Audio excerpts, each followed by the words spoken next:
Great offense against great defenses. Desperate teams against teams on the right track. Teams trying to prove themselves against front runners. This week in the SEC is loaded with polar opposite matchups with the same goal in mind. Maddie, what are the games you're looking the most forward to this week? I think this week I'm most excited just to see what is the next wild thing that's going to happen. This past week we've had some crazy upsets in the SEC and outside.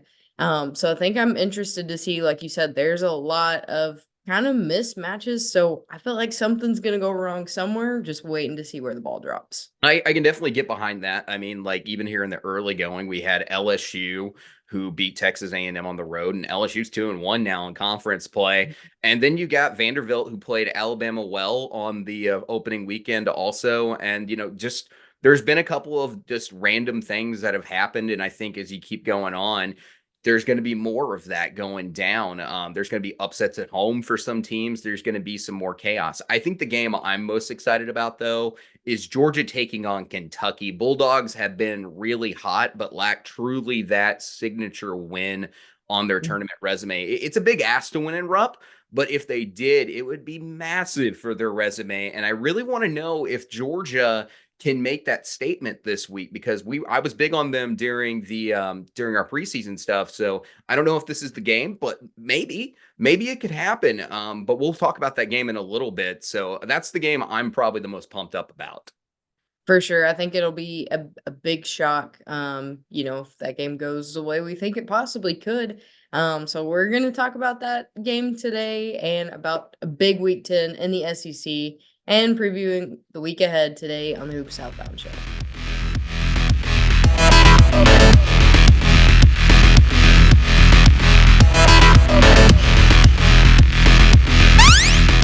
All right, let's do our week 10 reaction. After 3 games of SEC play, Auburn and Alabama sit atop the SEC. They're undefeated, and both of them have some decent wins to begin the conference play. Auburn beats Texas A&M and LSU at home this week. Alabama beats South Carolina and does what Tennessee couldn't and beats Mississippi State and Starkville on the road. Probably Alabama's first big signature win on the road. Now, one of these schools have won the last 3 SEC titles and 2 of the last 3 SEC tournaments. Will our champion, Maddie, be either Auburn or Alabama, or will it be somebody else? Is much of the field still very much in play here, in your opinion? Yeah, we've talked about it time and time again. There's a lot of parity this year in the NCAA, especially in the SEC. The thing that concerns me with Alabama, we've seen a consistent, fantastic team the last few years. But, we kind of talked earlier in the week of how Alabama and Kentucky are pretty similar in the regard that they have a lot of offense, but they're lacking a little bit on defense. Arkansas isn't really a fantastic team to do a comparison, but in that game against Arkansas that I went to watch, Auburn played fantastic on both sides of the ball. They've continued to do so. I saw a stat, I believe it was earlier this morning, that Baker Mazzara got one of his top statistics for on the year for amount of, I believe it was offensive rebounds and steals in their last game. So, some fantastic things that are going to help on both sides of the ball. And if you have players contributing, in more of an offensive regard or defensive regard, that's great for the team. But if you can do both, that's championship material right there. Yeah, Chad Baker Mazar has been impressive for Auburn this season. I'm very, very impressed in what he's been able to do and make the impact there for Auburn. Again, Auburn was one of our teams that we had circled to probably surprise everybody and move out of that middle level pack and toward the top during our preseason when we talked about Auburn. I think it's also fascinating that these 2 teams are the only teams in the SEC with the 20 plus net rating. They're doing it 2 different ways, though, for sure. You got Auburn, who's very balanced, has a good offensive rating and the best defensive rating in the SEC.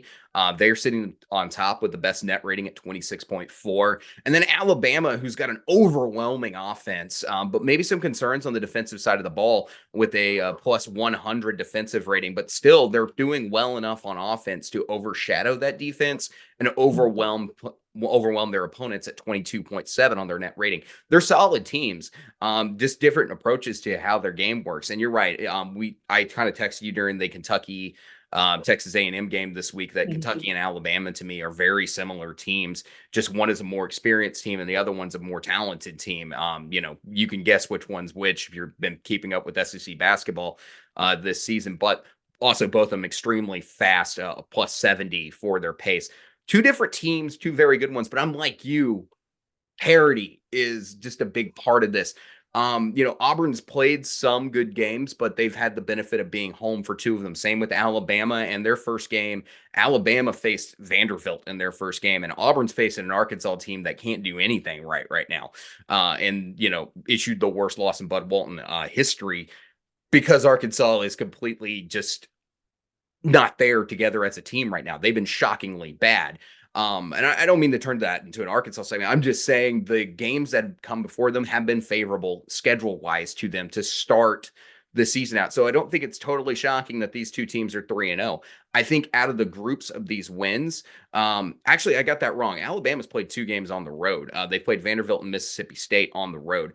And Alabama getting their win against Mississippi State is probably, in my opinion, the best win out of these group of wins that we've got here. That was impressive. We talked about that Alabama's had some problems against big men opponents. You got below in Arizona, you got Zach Edey against Purdue, and then you've got the other game. Good grief, I can't. PJ Hall against Clemson. They've been struggling against the guys who are very solid in the 5 spot. Here they play Tolu Smith, and they held him for a little while. They kept him off the glass a little bit, limited his scoring ability.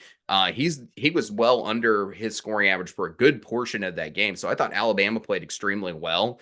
It's like their defense is adjusting to what they are. But we're going to see how this plays out. But I was impressed with Alabama on that Mississippi State win. But Auburn's extremely balanced. So I like both these teams to definitely remain here in the top 4, but I definitely think that there's a couple of teams that could make a bid. So I'm not completely, I still think the field's got a really good chance against these two, but I don't think it's crazy that history is playing out again just a little bit. Yeah, for sure. And I also think it's wild that you have two of the strongest, the biggest rivalry in the SEC are the only two that are undefeated. So I'm excited to see when these teams play each other, how the fans react, how the teams react. I think it's going to be a majorly heated game. Yeah, I can't wait for that game against Auburn and Alabama. That one's going to be a fascinating matchup. It's going to be a ton of fun to talk about that one. I'm big on history, and it's always just interesting to me that Auburn and Alabama, this turnaround, this is the best decade it feels like for the state of Alabama in basketball. There's Mhm. probably maybe a decade that went a little bit better, but I'd have to turn the page back a little bit. But like they've improved these programs to such a level that it's completely changed the way that we think about Auburn and we think about Alabama basketball. If you look at their histories, they're not even comparable to some of the best histories in the SEC, to include Kentucky, Arkansas, Florida, LSU. Mhm. Like those histories don't compare there. But like right now, these teams have turned themselves into competitive programs, and they've really shown it over the last couple of seasons. So it's fascinating to look at. It's really interesting to see. So the Alabama schools are at the top of the SEC again this season. I don't think anybody's going to be too surprised that the tide, so to speak, no pun intended, is starting to turn in the SEC on the way that some of these schools are as perceived as basketball programs. So it's a great moment for these schools. Let's see how long they can keep this up. But yeah, you're right. The Iron Bowl basketball is going to be fascinating. Fascinating this season. Definitely. So let's move on and talk about how this was the biggest headline in college basketball across the country. There were upsets all over the top 10, and two that the SEC were involved in. 5 out of the top 6 teams in the AP top 6 lost this week to an unranked opponent. Number 1 Purdue went down to Nebraska. Number 2 Houston loses in back-to-back games against Iowa State and TC, and Kansas loses to UCF. And then you flip the page over to the SEC, and we have Tennessee falling to Mississippi State, and number 6 Kentucky going down to Texas A&M on Saturday. And I mean, if you keep that list going, you got 7 out of the top 10 taking a loss this week. Oklahoma loses to Kansas, Arizona loses to Washington State. David, this is huge in the NCAA basketball world. We usually see, a few upsets, but this many in the same week, I don't know what type of cosmic disruption we've had. I know hell froze over here in Arkansas. My pipes are frozen. And I like mercury must be in the Gatorade or whatever that saying is. Yeah, it's a weird week. We talked about parity a lot in college basketball, especially here in the SEC. It's fascinating that the team to me that didn't go down is UConn. Just sitting there, kind of moving its way to the top of the pack there. They'll probably be the number one team this week. UConn, the current champions, right where they feel like they should be right now.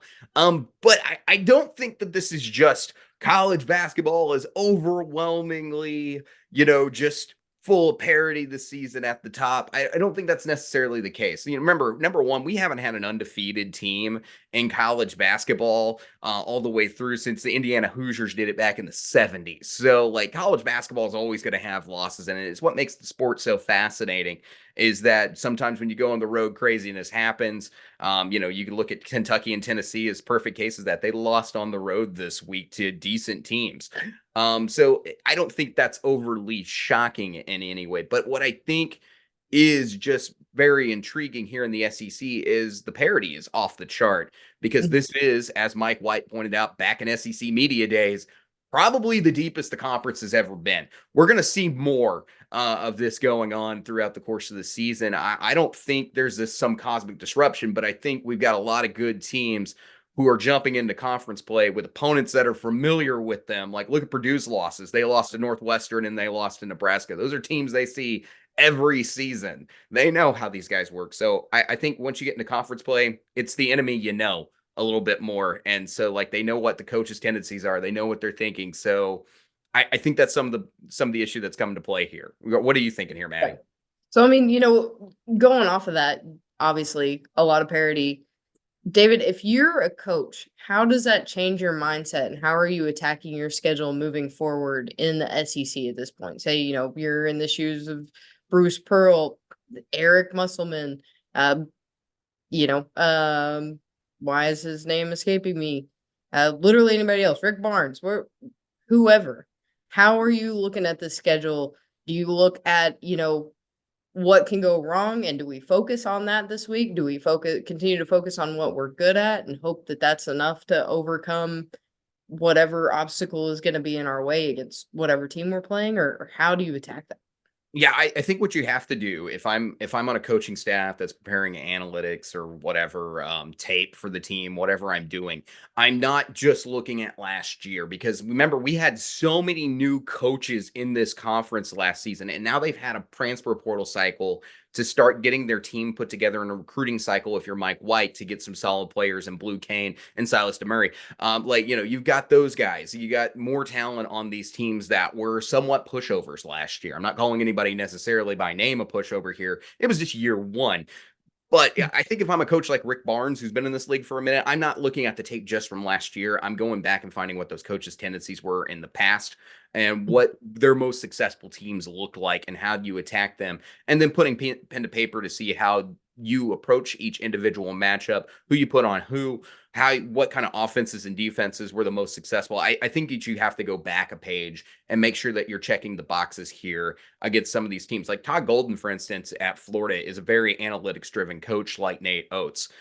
So like I would be looking at those game plans on how his ball movements developed, what kind of game plans and X's and O's wise, and how you can disrupt if you're a team like, say, Tennessee, who plays Florida this week, how you can match up the best there. So I think you got to go back in the past just a little bit and find those ways that other teams have been successful in the past against them. But overall, again, the coaching talent's fantastic in this league this year, and you're going to have your team ready to play every week, not just from a preparation standpoint of knowing the game plan, but being on your game. Like that's the intangible aspect of this. I feel like you have to be on top of it. You have to be motivated to play, and you have to know, just like say in the NFL, which is the number one league in the world when it comes to parity, is that anybody can beat anybody on any given day. Yeah. So that to me is the lesson is you got to be on your game throughout the course of this season. Like there's no one's going undefeated in conference play. I'm telling you now. I don't care how good Auburn and Alabama have started, they're going to lose a game. Tennessee already took their loss, so did Kentucky. There's going to be more losses coming their way. I got a real feeling that the SEC champion may have 3 losses on their resume when it comes said and done when we get to March. Yeah.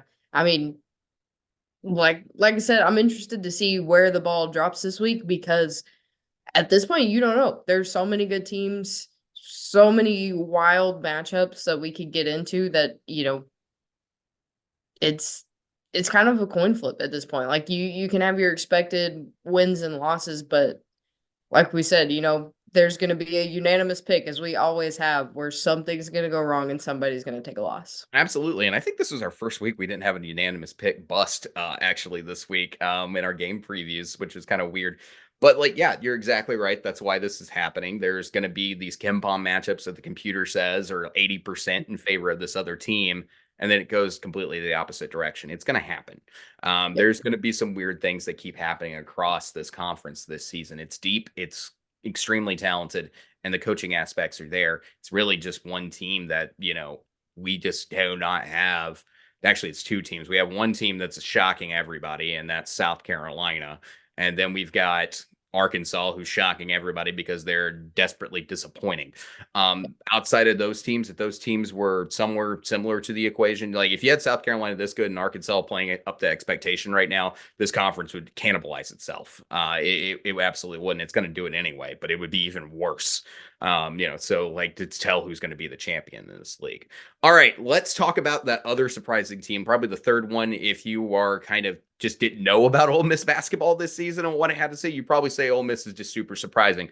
Well, after getting beat like DJ Qualls in a boxing match against Mike Tyson, Ole Miss got back on its feet after getting blown out by Tennessee, and then they won 2 games in a row. Ole Miss had an incredible night offensively against Florida, 103-85.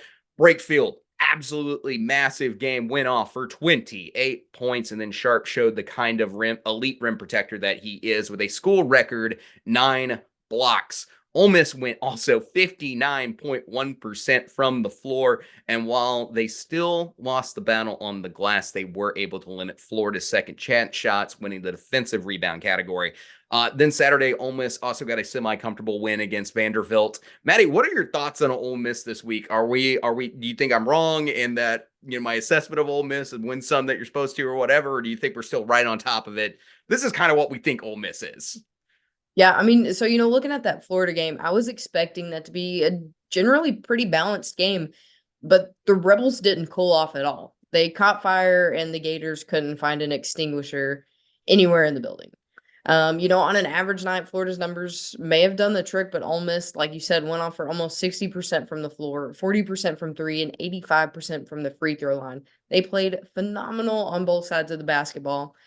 So, I mean, giving Florida no room for error, they took this basketball game over. And if they continue to keep playing games like this, that they've done pretty well in their other games this season. Like you said, they got the win over Vanderbilt. That one was kind of to be expected.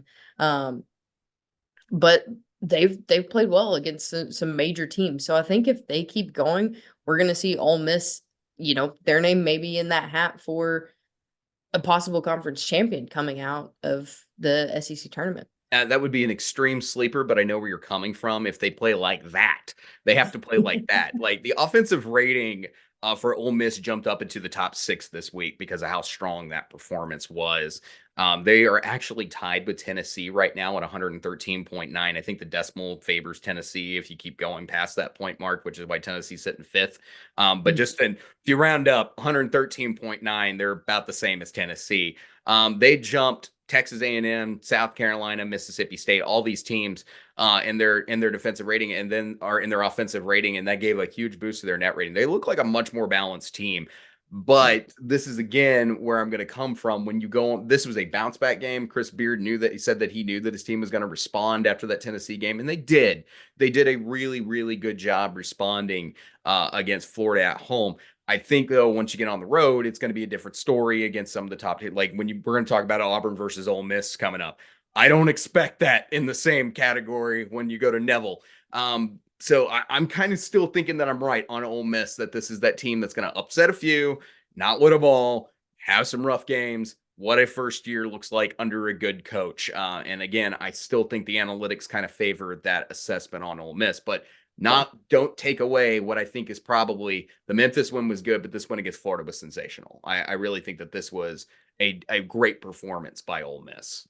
Yeah, for sure. I think overall, what we're starting to see is that chemistry build. We've got those players that had issues with their waivers now being a common rotation or a commonality in the rotation. So we're starting to see them play much better together because they're getting more interaction than just during practice. Um, so, I think they're starting to kind of pick up the pieces. I think they're going to win a few more games. Than we originally planned for them, mainly because we were going off the fact that those players may not have been in the rotation at all. Our But preview of the season also yeah, was pretty much like the we waivers. We don't know. Like, it was the most we don't know preview it. of the season. Yeah, but go ahead. Yeah, but I think we definitely see them somewhere probably at like the sixth spot. Because like you said, I think they're gonna win some games they're not supposed to, but also you're gonna have that, still chemistry build up where they're not gonna know what to do in some situations and on the road that's gonna be rough for them. Yeah, it's gonna be an interesting. I think 6 is feasible. I think that's definitely feasible. It's in the realm of grasp for Ole Miss. I still think they finished like 7-8 in the conference, but we're gonna see how it plays out. Like I think they're gonna be a middle of the pack team in the SEC, and it helps that teams like Arkansas are not playing particularly well. So you would expect to beat Arkansas when they come to Oxford. So that's just where you are right now with this Ole Miss schedule, and I think some things are favorable for them right now. But you need guys like Sharp to sit there and keep blocking shots and maybe turn up his offensive end a little bit more. Need a little bit more out of Cisse. He can't have the game that he had against Tennessee. There's pieces that need to pick up the game just a little bit. So you got to play closer to that Florida level and not so much near the Tennessee level that you were at. So if you're Ole Miss, if you want to aim higher. But I think this is so far a great first year under Chris Beard, and I would not be surprised if they finish higher than anticipated. All right. Once upon a time, I remember when they used to do this obligatory Dallas Cowboy talk on the Pat McAfee show. Even though, as a Cowboys fan, I got a laugh out of that because I thought we weren't that good then. Then that's basically what we're calling this Arkansas basketball segment, and that's what it's kind of turned into.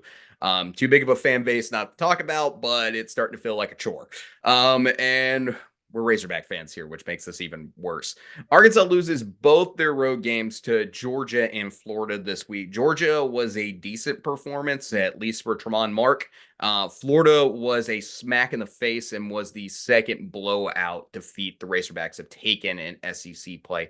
Maddie, what did you take away from these games? I mean, basically my takeaway from this game is we look at the change in lineup, and I think you start to see the mindset shift where we aren't really focusing on how far we're going to get this season, but what we're going to look like next season. And I think that can be helpful. You're getting those players experience that are going to be back, that we hope don't enter the transfer portal and stick around with this program because we know the direction that Muss has been pushing it and will continue to push it. Um, but I don't know if it has to do more with that or more of the issues that we've kind of heard, in the background about some players that just don't really have their heart in it. Um, but I mean, I'm not completely given up on this Arkansas team yet. I think we may see a few wins, hopefully, but it's definitely not looking like we thought it was going to this season. And I think that's kind of how every fan and, a lot of the team is probably feeling right now too. Um, so David, I know your feelings are kind of on the same level, but if you were in Coach Muss's custom painted Air Forces, what is your move to try and redeem the season from at least a recruiting standpoint, and especially for the fans, because the fans are a big part of this organization. I think Eric Musselman is pretty much done. with this. I'm not saying he's quitting on the team, but I think he's pretty much accepting this for what it is at this point, and he's trying to get the highest performance he can for what the situation is. I think Saturday was him doing two things. I think he was sending a message to your starters that I am not obligated to play you if you don't play hard. And then I think number two, he was giving minutes to the guys who are likely to be here next season. So I think that was a two-pronged thing that he was doing against Florida when he took those guys. I mean, look at the minutes. Battle barely saw the floor. Devo did barely saw 10 minutes. I think it was 11 minutes total for Devo. The guys that you normally would think something in Arkansas, I think Mekhi Mitchell pretty much only saw the floor because you needed a big man to sub out for Jalen Graham. I think that was where the approach was. And I think that's what Muss is doing, is trying to show what the future of this team is and get the future of this team as much experience as possible. Because next season, you've got two guys who are already nominated for McDonald's All-American, the McDonald's All-American game. So you got those two guys coming in, and Shelley and Elohim. So like those are two players that you want. You're trying to display like the future of this program now, what the next couple of years, because you just missed this year. You either missed or you're just not getting the results that you think you were going to get and that are still maybe possible. Like I am in complete mind that there are two Razorback teams. The one that shows up, beats Duke, plays really well in that exhibition game against Purdue, hangs 100 points against UNC Wilmington, a team that beat Kentucky and Rupp this season. Like I believe that team exists, but for some reason we're getting this totally other team majority of the time, and I don't know what the reason is behind that, but I do think when you look at this team, Pinion, Blocker, Fall, and possibly Mark are going to be back next season. You'd think Mark has a chance. Right now, he's outside the top 100 on the NBA recruiting board or draft board, and he's got extra years of eligibility. So Tremont Mark can be back. So those guys saw Opinion Blocker and Mark all saw over 20 minutes in this game, and that was over guys like Devo, Battle, Ellis. Fall, we kind of figured he'd be on the bench for a majority of the season, but he played more than Lawson yesterday against Florida. And most of those guys that I'm named that were sitting on the bench won't have a year of eligibility next year. So I really think that this is trying to get these young guys in this game and get them experience and trying to turn the tide with the future of your team. And no, it's not so much of what's kind of been just stagnant and not working. It's trying anything. I mean, we saw Eric Musselman go to a zone yesterday, which I think he said in his press conference, I've never used a zone in college since I started coaching college basketball. So yeah, just really what it is. But Muss did say we can expect to see Pinion and Blocker a little bit more in his presser. So I think he's trying to figure out something that looks like Arkansas basketball, something that at least resembles it for the future of this team to develop it. And it almost makes you wish you had Ford and Dunning back on this team because, those guys would have stuck around an extra year. So you had a young squad full of 4 and 5-star guys. Like it's a little irritating that those guys ended up leaving. So you wish that you had those guys back to help continue the development of this team. And then you'd have guys with 3 years of college basketball experience that you developed in your program and hold in your culture. And you don't have to go hard into the transfer portal. So I think that's kind of where we are, is that Eric Musselman's going to he's going to see what he can get. Anybody else who's not going to get that message that he sent on Saturday, those guys are going to leave this program next year. And then he's going to go to the transfer portal to fill in the spots that he needs. And I think right now, one of the glaring things that he needs is a 5-man, is finding someone. So like you got to beef up Bay Fall over the offseason. You got to find somebody who can double time with him, because I think Bay Fall is going to be your future at 5. But you got to find somebody in the interim while you're still building up strength for him. Fun fact, by the way, Arkansas season is pretty much in desperate decline here. There's a real chance they don't make the tournament at this point. But for Eric Musselman, as a college basketball coach, he has only missed a college basketball coach, not Arkansas coach, college basketball has only missed the NCAA tournament one time. That was his first season at Nevada, where he still made the CBI. So is there hope in the season? Possibly. If either that or this team is going to go down as possibly the worst team that Eric Musselman has ever had in college basketball. So there's two directions that are going to go. Now, Maddie, obviously Arkansas is 0-3 in conference play. there's talent on this team, but there's also two other teams in the SEC who are without a win right now. You got Mizzou and Vandy who are also among those ranks. Out of those three, who do you think gets their first win? Looking over the schedules, you know, 3 teams that we kinda expected Vandy not to be fantastic. We thought Mizzou was gonna be kind of one of those middle of the pack, and then obviously we were way, way wrong on Arkansas. We can So say we're way wrong on Arkansas. Everybody was wrong on Arkansas. Like even the people who are closer downward, who still had Arkansas at NCAA tournament team, that everyone was wrong on Arkansas. So like, I'm not saying that to defend ourselves. It's like this is just shockingly bad. How Yeah. bad it? Yeah. So, I mean, looking over the schedules, I think Mizzou's best bet for a win, um, originally was gonna be that South Carolina game. They got beat. So I think the next up is gonna be Arkansas against South Carolina because it's in Bud Walton. If we see some mindset shift, they might be able to pick up their first win of the season there. But our next bet is that Mizzou versus Arkansas game. And right now, I have Someone's gonna no win clue who is gonna win that game. Yeah. So I'm gonna mark Vandy out for sure. I'm gonna say Arkansas probably as my number one, but Mizzou could sneak in that win against Arkansas, and that could be where we get our first win because unfortunately Vandy can't play themselves. Yeah. Vanderbilt's really bad. They're the ones that they may go winless in conference play, and that's a real statement because I think there's a glaring gap between where Vanderbilt is and everybody else. Mhm, So like Vanderbilt's not on the tier level of anybody else in this conference right now. They're just not. So yeah, it's going to either be Mizzou or Arkansas. Just how wrong are we on Arkansas? Just how wrong was the entire planet about Arkansas? Like if they don't pick up a win before Mizzou. Like that's kind of the thing. Like we said this was going to be a step back year for Mizzou. We kind of expected this. mhm, We just thought that maybe they'd play a little bit higher up and catch a little bit of fire, beat some teams they're not supposed to, and have a chance at the bubble. That was where we had Mizzou. Arkansas was nowhere in that conversation. That was not where Arkansas was. So if unless Arkansas is just miles and miles even worse than what we're thinking, mhm, at some point they got to get a win. Like at some point you think something's going to they get a W unless this team does just completely quit on itself. So like that's where we are with Arkansas. So I'm with you. I think Arkansas gets that first win, but it could be Missouri. And it really just depends on if Arkansas can find itself or not in any capacity over mhm. these next couple of games.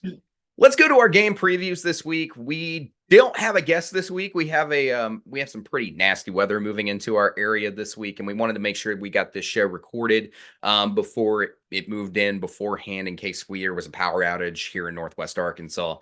Really crummy weather moving in here. I imagine that it's also moving across the general portion of the South as well.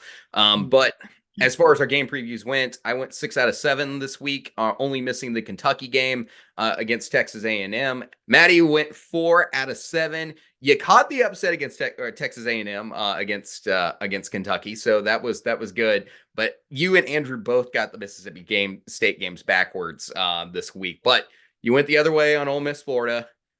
Andrew goes 5 out of 7. 2 upset picks last week, Maddie. At least you got one of them. So I mean that's redeeming. Yeah, right. Getting better every day.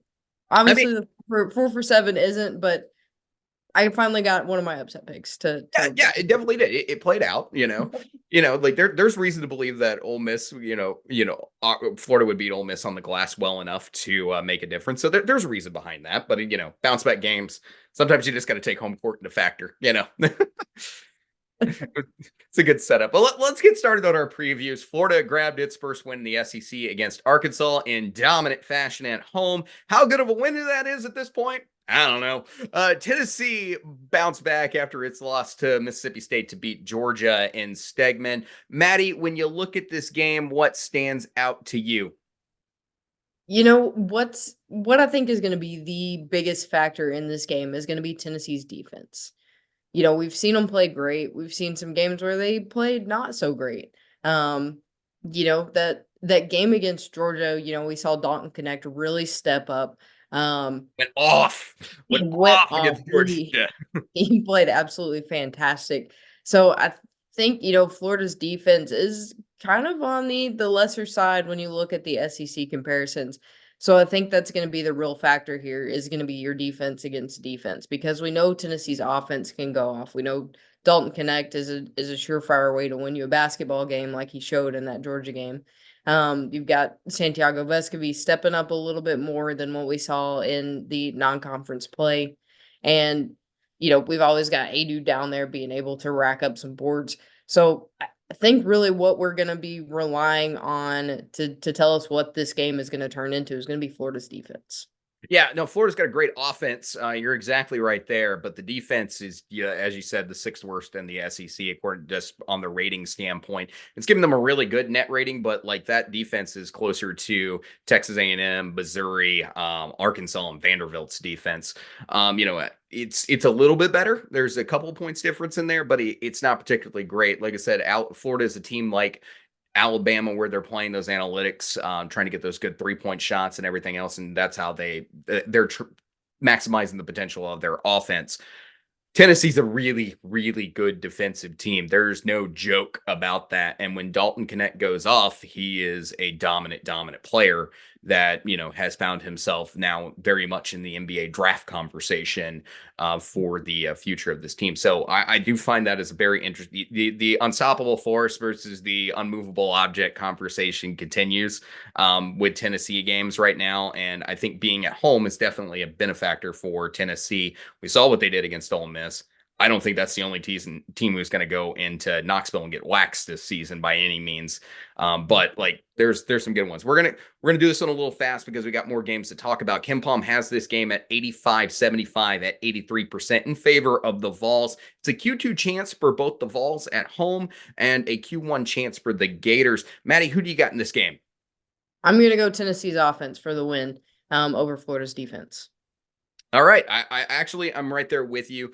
We've seen Zakai Ziegler step up a little bit. We've seen Dalton Connect when he's hot, how hot he can get. We're waiting on Santiago Vescovi. We're waiting on Santiago Vescovi to turn this team into a Final Four team. That's where they are. If we just get Santiago Vescovi just to find his offense just a little bit this season, with Tennessee would be just unbelievably good. So like that's what we're waiting on. I'm also going Tennessee in this one. I like the Vols' chances at home. I think this is a good one, and also Florida's got the pain off their back of needing that first win, so they avoided going 0-3. I think now they're a little bit less desperate. That's where we're kind of at, and I like Tennessee's chances here. It feels like a right time for Tennessee to get a good win. I don't think they're going to beat Florida by 30 by any means, but I think Tennessee is going to find a way to win, and just a comfortable fashion, maybe 10 points. But I think Florida's offense is going to keep this thing interesting for a while until Tennessee just grinds you down on defense, which is what they typically do. So going to be a tough game. I think Florida stays in a while, but I like Tennessee at home. All right, let's move I can on. see that for sure. Yeah. But going to Tennessee's second game of the week, they're gonna have Alabama at home. Huge rivalry matchup as Tennessee goes up against Alabama and TBA. This is going to be a KenPom top 10 matchup between two SEC frontrunners. So Alabama's won 3 of the last 5 matchups between these two. David, when it comes to this game, what are you thinking on this one? I mean, what were we just talking about, offense versus defense? Because this is another analytic matchup. Like Florida's almost the precursor for what Alabama's going to look like in that TBA matchup. So again, we're looking for guys like Dalton Connect. We're looking for guys like Zakai Ziegler. We're looking for Santiago Vescovi to make the contributions on the offensive end and keep the efficiency rating up. Tennessee can't go on droughts in this game, though. They cannot go on a drought in this game. If they got to limit those droughts the best they can, they got to find the easiest buckets they can. And I think a big key to that is down low with a Waka and a Do, and how those guys get into the game and take advantage down low against Alabama. That's the missing ingredient for Alabama right now. They really needed Charles Bediako this season down low for them because they're missing that 5 spot. Otherwise, they're relying on guys like Pringle. They're relying on other guys to try to make up a difference, like Waggy down low for them. So I'm really looking for Tennessee's front court to be the difference in this game at home for them. So if they can find consistently easy buckets and win the offensive glass, that's where I think Tennessee beats to Alabama at, if that's the way it's going to go. For Alabama, you got to play some good offense, or got to play some good defense in this game. So it's which side of the ball is going to step up on either end. And we saw some good minutes from Alabama this week against Mississippi State, where they were able to hold Tolu Smith down? Can you do it against Adu this week? Can you do it against Ibaka? Can you do it against the other guys in Tennessee's front court? That's going to be the question to me. But I do think that Tennessee has some really good ball movement as well that's going to keep that Alabama defense moving. So I'm very interested in this game. I think whoever wins the offensive glass has got a really good chance, and whoever wins the battle down low. Yeah, I mean, I think you hit the nail on the head there. My big thing is, we've seen Alabama be pretty dominant so far, but how does that amazing offense match up against a fantastic defense? And when you have a lacking defense, Tennessee can get hot. Like we said, you've got several scoring threats. If Santiago Vescovi turns it on, then that's just one more that you're gonna have to worry about. So, like you said, is Alabama's defense gonna step it up and make sure that, Tennessee doesn't run away with this one? Or is Tennessee just gonna shut Alabama down with their solid defense and use those scoring threats to their advantage on a soft Alabama defense? Yeah, and I don't think anybody's going to run away with this game. I get where you're coming from. I don't think anybody's going to run away with it, and that's why I was like, Tennessee can't go on scoring droughts. Like that's the problem. You can't have that. That's what kept Georgia in the game, is that you would go cold for a little bit. You need guys like, you got to find easy buckets somewhere, and you got to find those. You can't go on a 5-minute drought if you're Tennessee in this one. So you got to find consistent offense, and that's where you got to have all your scorers step up in this game for this one and do the things you're doing, but you got to make your buckets count. Yeah, for sure. Otherwise, So Alabama's gonna figure it out. Like they're gonna figure out Tennessee's defense. Yeah, yeah, they're gonna find a way to score. That's what this it's gonna Alabama happen. team does, and that's why they're one of the best right now because of that offense. One of the best offenses against one of the best defenses, gonna be a huge selling point in this matchup, as we've mentioned. Kim Palm has this game 82-79, so a tight one at 61% for the Vols. David, who are you gonna go with on this one? It's a more difficult pick. It is a little bit more difficult pick than our Florida preview for the Tennessee Florida game, because Alabama is good. They're really good. But as I mentioned, every team is going to take a loss in this conference on their resume. I have no doubt about that. If I'm wrong, I don't know. I've got a golf club over my head, or I'll hit a golf club over my head for a minute in the show or something like that, just like to ping my head or something like that if we have an undefeated team. Um, I'm going Tennessee here. This is a home game for Tennessee. I think the Vols are more than capable defensively to limit, not stop, limit Alabama. I think that's more than possible. It's going to be a nerve-wracking game, though, for a long portion, but I am rocking the Vols in this one.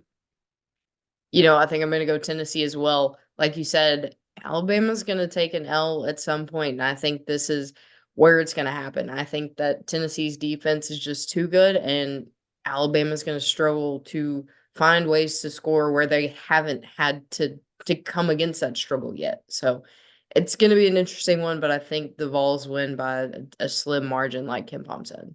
Yeah, just a note, this is the number 3 defensive rating team in the SEC against, I believe they're still number 1, if not they're number 2. Yeah, Alabama is number 1 at 126.1. Alabama sits atop on offensive rating.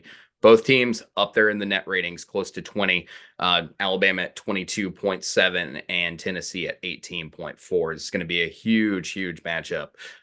It just depends on which side of the ball shows up more and on the weaker portions of both these teams. I think that's where the matchup's going to be at. All right, let's go and let's talk about Arkansas's week ahead. They're at home this week. They're facing Texas A&M first. Now, Texas A&M is coming off big win against Kentucky at home. It was a dramatic game and a fun one to watch. Really showed that Texas A&M, when they're determined and motivated, can play with anybody in this conference. Ton of momentum for the Aggies coming in. Then you have Arkansas. Look, you are hoping to generate any signs of life this week on the road after Florida beat you like Brian Urlacher against a box of kittens. You probably feel the worst about this team you have all season, about the possibility of a turnaround. I didn't like Florida and Arkansas for Arkansas when I thought Arkansas was good. I definitely didn't like him now. And yeah, but I don't know if my opinions changed, but I don't think we would just want to talk about the Hogs, Manny. What are your thoughts about Texas A&M going into Bud Walton against a team that is desperate, desperate for a win? Yeah, I mean, I don't like this matchup for Arkansas at all. You've got Texas A&M, like you said, coming off a huge win against Kentucky. They are a solid three-point shooting team when they're on. You've got Boots Radford back. You've got Wade Taylor.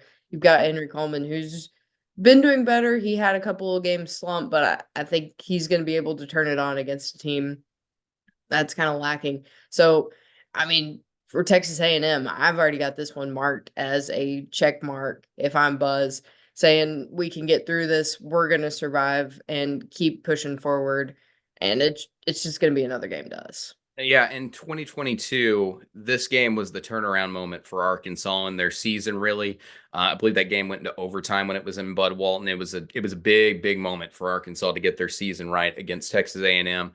I thought if you were going to have a chance against A&M this week, the Aggies needed to beat Kentucky. Aggies did in fact beat Kentucky, so you have a Texas A&M team with at least a win now. I personally think Arkansas does have a chance against Texas A&M, but they're going to have to win the glass to do it. You have to limit Texas A&M's second chance points, which is something they're really good at creating. But we just saw Arkansas get demolished on the glass against Florida. Out of all the problems, the 5 spot has just been a Greek tragedy for Arkansas this season outside of Jalen Graham. I mean, let's just turn to the picks here because it's just rough. It's a Q2 chance for both teams. Ken Palm has this game generously at 75-72, Texas A&M at 58%. Bud Walton has to be a big factor in that equation. Who do you think who do you think wins this game, Maddie, and why? I'm gonna go Texas A&M at least a 10-point spread. I think we see Arkansas. Like you said, they haven't been good on the boards. They aren't great against three-point shooting teams. They haven't learned how to close out on the perimeter. So I think we have Texas A&M going off and having a great three-point percentage in Bud Walton because the fans are down, the team's down. I think they're gonna have a good night. Personally, I think Arkansas wins one game this week. I pray, but I think they're at least going to win one. I don't know if this is it. You got South Carolina coming up also at home, so like maybe that seems like a better opportunity. But Texas A&M's got momentum right now, so Mhm. my logic is dictating that Texas A&M would be the team. But there is a stat that I want to touch on when it comes to Texas A&M. Texas A&M not the best 3-point shooting team in the SEC. Not particularly great. That's the area Arkansas struggled at the most on defense. I feel like at times is their perimeter defense.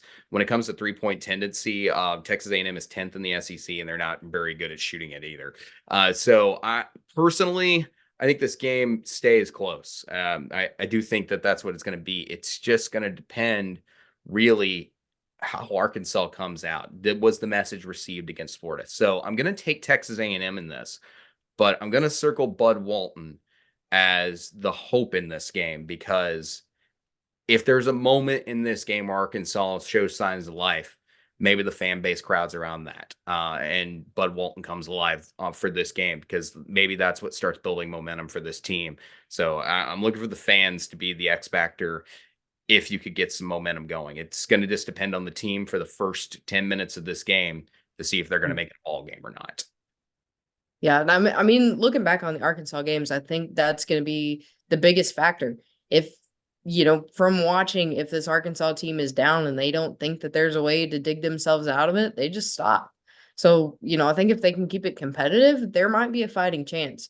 Um, but like I said, you mentioned, Texas A&M, not the best three-point shooting team, but when they know they're going up against a bad three-point defense, they can turn it on. So I think that's going to be the big factor there for them.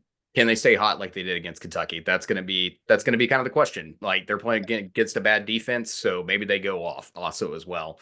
All depends on how Arkansas shows out in this game. We're gonna see. We're Yeah. gonna see. Yeah, for sure. Well, let's move on to Saturday, their game against South Carolina. Gamecocks are traveling to Fayetteville with 2 wins already in the SEC play, something that a lot of people didn't think was gonna happen. So, One thing that has happened for South Carolina this season, it's been a little bit more difficult against some better competition on the road. Alabama, Clemson, both standing out. So, David, what are your thoughts on this game and who are you taking? Ken Bumper once has Arkansas picked in a basketball game this season, since the downfall of the Razorbacks, and both South Carolina and Texas A&M games are within that 60% threshold of being close. Computer actually says Arkansas wins this one 70-70 at 54%. I kind of stand by what I said just a minute ago. I'm still standing by what I'm saying. Arkansas wins one game this week.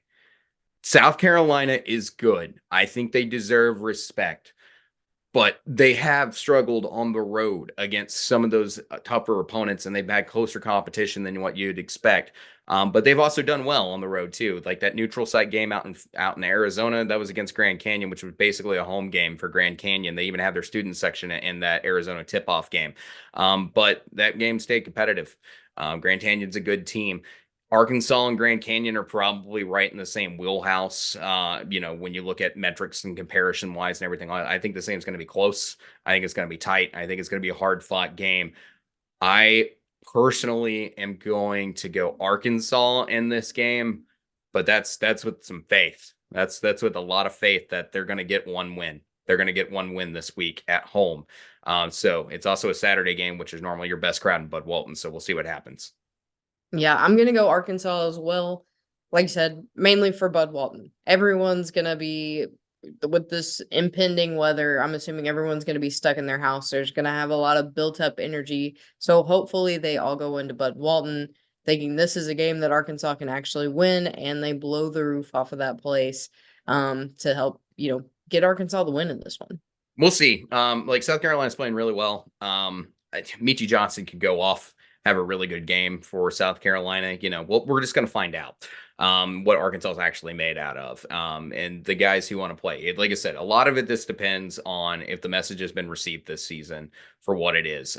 But overall, I think if you're going to get a win, this is probably your best chance, which is why we're pushing the chips in here on here. It's not disrespect to South Carolina. It's just saying we think there's some odds that favor Arkansas because we think they're going to get a win at some point in conference play. This seems like a good one here. This seems like your best bet.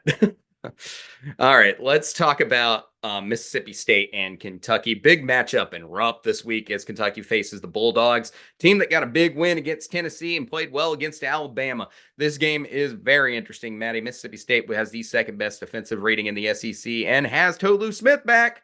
Healthy again makes a big difference for Mississippi State. What does Mississippi State have to do, Maddie, to get a win in Rupp? I mean, obviously, they're gonna have to go in and limit Kentucky's offense.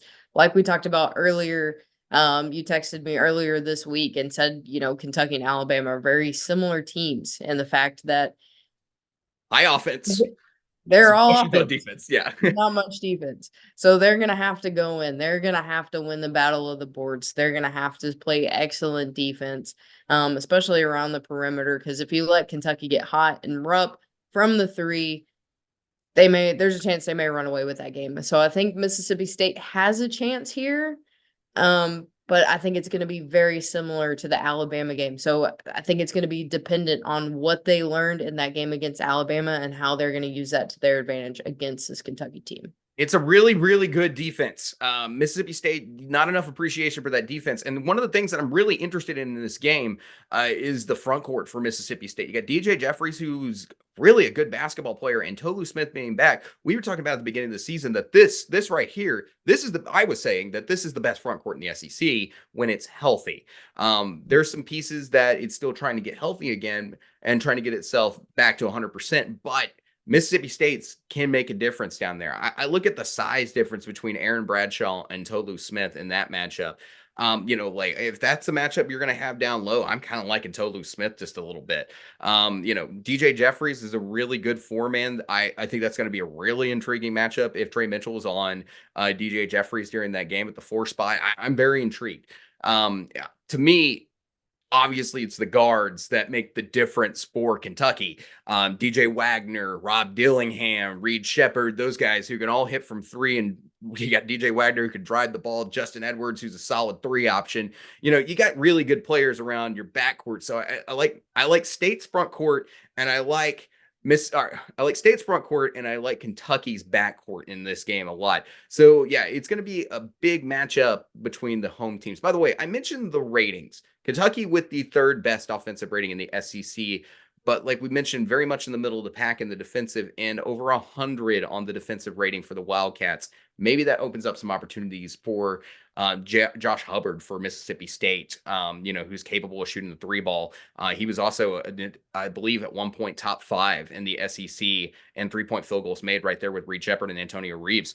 So he's very capable for being for helping out on the offensive end. So KenPom has this game 80-75, Kentucky at 69%. Maddie, who are you going with in this one and why?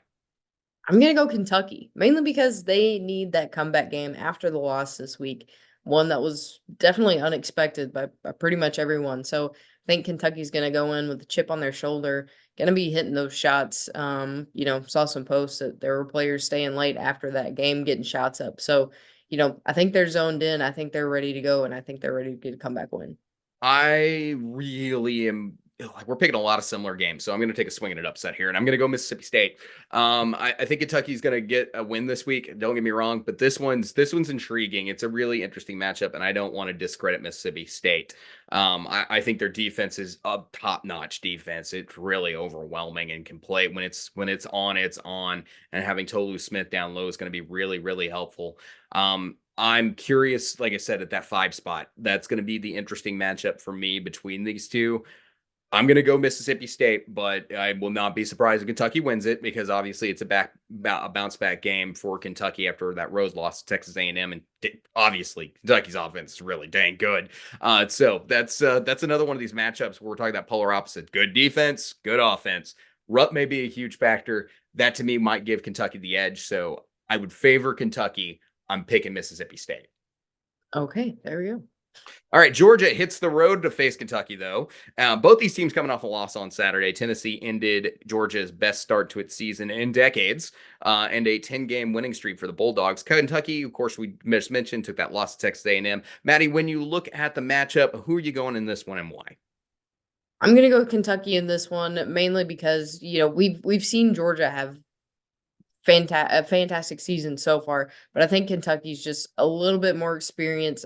Georgia on the road. I think they got close against Tennessee because they were at home, but I think Rupp is going to be a huge factor in this game. Georgia's got a game against South Carolina earlier in the week. I think they might be able to take a win in that one, so they won't be as pressed to get the win here. And like I said, I think Rupp is going to be too much for a younger Georgia team who's been hot. Yeah, so I'm obviously I picked Mississippi State in that last game, looking for an upset pick. But I'm going to pick Georgia here. Or, sorry, I'm going to pick Kentucky here over Georgia. I totally think Georgia's playing good ball. And I think Georgia's capable of making Kentucky sweat in this game. Kentucky's offense is overwhelmingly better than Georgia's offense, in my opinion. When I look at the stats and you break that down into the advanced stats category, you're looking at a Kentucky team who as I mentioned, is toward the top in the SEC in offensive rating. They're also playing at a much higher pace than Georgia. Georgia offensive rating is actually worse than Arkansas's. 107.4 for Georgia. I don't think they're going to be able to keep up with Kentucky in this game, and especially being at Rupp. I'm thinking KenPom's got this one right, and I am going to go with Kentucky in this one. KenPom, by the way, has this game at 85-74, Kentucky at 84%. Seems very much the safe pick in this regard, but take it as you will. I think Georgia's really good, so I think they're going to make this entertaining. If they got that win, though, against Kentucky, massive resume point. Bulldogs in the NCAA tournament at that point. Ole Miss, who had a huge bounce back week, goes on the road to face one of the most hostile environments in the SEC in what is right now one of the front runners to win the conference, who are the Auburn Tigers. So, David, when you look at this matchup, what are your thoughts? Rebound, rebound, rebound, rebound, rebound. And I'll say it again, rebound the dang basketball if you're Ole Miss. And that's something that you just have not done well. You did decent against Florida, but you're still losing the rebounding battle in almost every game. Auburn is not a joke. And you got Janai Broome and Jalen Williams who can grab that basketball off that board and limit your shot opportunities. So I'm not expecting many second chance points out of Ole Miss in this one. Also, just from a domination standpoint, Janai Broome to me is a bigger offensive threat than Sharp is right now. You've pointed that out several times. Sharp's a great rim protector, but he's got to do more in the offensive end. Same with Cisse if you're Ole Miss. So I'm personally liking that front court matchup for Auburn quite a bit. And then the guards. This is going to be intriguing. I think Auburn's guards are also a step ahead. You got Aiden Holloway, who's more than capable. Donaldson, who's playing great right now, who's playing some very good basketball. This team's balanced on both ends of the floor for Auburn. That's something that Ole Miss has got to deal with. They're balanced also, but it's just like it feels like it's a different class. And then being in Neville just makes this game just a little bit more unfavorable for Ole Miss. But that's kind of my feeling in this game is I'm liking Auburn's setup from a roster standpoint, and also being at home is just really, really favorable for them. What are you kind of thinking in this game? What does Ole Miss have to do to go win in what seems to be the most unwinnable place in SEC play right now? I mean, I think you've already mentioned it. I think we look to Musa Cisse and Jamarian Sharp here. I think they're going to have to turn it on offensively. They're going to have to grab boards because, like you said, Janai Broome and Jalen Williams are going to go up, get And multiple Caldwell, don't second forget Caldwell. He's coming off the bench too. Yeah. yeah, So, they're going to get multiple second chance opportunities if you don't go in and grab a rebound. So I think, Auburn has a massive opportunity here to just bully them down low and they're going to be fine. I think Ole Miss really, you have to look at, you're going on the road against, like you said, one of the most intense atmospheres in the SEC. The jungle is going to be rocking. So you got to have, some mental clarity. I don't know if they need to do some like yoga or meditation or something before they go into this well, the game to get JJ their What mind was it, right. McCaffrey? Yeah, at But the national they're gonna championship. have to figure it out because if they play like they've been playing, there's no way that Auburn's front court is gonna allow them to win this basketball game. Yeah, 100%. I didn't mean to interrupt you so much. I just thought some of the things you were saying, but like doing yoga, like JJ McCarthy, or during the national championship game, like he was centering himself. It's like just have all the guys out there from Ole Miss just meditate for a minute. They might need it. That may give them a mental edge, up against the jungle. Who knows? But Kim Breathe Palm, in. you what? Listen to nothing, pay attention to nothing but your breath for a little bit and center yourself. Yeah, no, like there's just a class difference. Like, this is first year for Ole Miss going in and asking for this win. That's hard. That's a big ask in this game. This is a good Auburn team. They may not be. I think they're starting to get a little bit of overhyped from a media perspective, where it's like this is a top 10 team. This is one of the best teams in the country. I think they're extremely balanced, and that makes them very difficult to play with. I don't necessarily think they're going to win the national championship, but they're a darn good basketball team who's built well, and they've got every spot's got a guy behind him who can play good basketball right now. So, or at least make up the difference when the other guy needs a breather. So like that's what helps Auburn so much is that balance being at every position. Ole Miss is trying to build that, but they're not in that class yet. And so like to me, just the environment and everything else, yeah, I'm with you on that. So let's look at the stats. Kim Palm has this game at 83-69. Auburn with an 88% chance of a win there. So, Ole Miss saying, so we have a chance. Yeah. But Kim Palm loves Auburn at home. David, I know you said you don't think the computer's quite right on Kim Palm so far, but I have a feeling this game may be a little different. So what are your thoughts and who are you going to take here to get the dub? So I'm obviously taking Auburn to take the dub from everything that you just heard me say. Very much taking Auburn to take the dub in this one. But I do think Kim Palm's not right on Ole Miss. They're not quite adjusted there yet, and it's because they do have the factors that include years in the past on the Kim Palm projection. So it's not 88%. It's more like 75. Like I think that's probably where it actually is. And it's because it's a tough environment. You're playing a good team, and it's just everything else is working against you. There's a difference between Ole Miss and Auburn. Ole Miss, like I said, think they're going to be in the middle of the pack in the SEC. It's going to take a lot to win this game when you go on the road in the jungle. So I'm favoring Auburn in this one. I like Auburn a lot in this game. And that's probably where I'm going to get eaten up in this game. This video clip, will be circulated across social media like it did when I picked Tennessee over Mizzou a couple of years last season. So we'll see. But I'm liking Auburn. I'm liking Auburn clearly, but I don't think you're right. I don't think Kim Palm is 100% right about Ole Miss. I think this game's closer than what Kim Palm saying at almost 90% Auburn chance of victory. I think it's closer to 75. I mean, it could be right, but I think it's gonna be wrong if Ole Miss can figure out their front court. If we can get Cisse and Jamarian Sharp to be more productive, I think it's closer, but I think Auburn still takes this game in a slight not quite a landslide, maybe like a mudslide of a victory. One thing that Auburn can't do is they kind of let LSU back in that game for a little bit this weekend. So they can't let Ole Miss do that to them. They can't fall asleep at the wheel like they did against LSU for there in that second half where LSU made it a ball game for a little while. They can't do that with Ole Miss because Chris Beard's a very good coach and he's got a team that's motivated to find some wins this season and upset some teams. So you got to be dominant for a full 40 minutes if you're Auburn.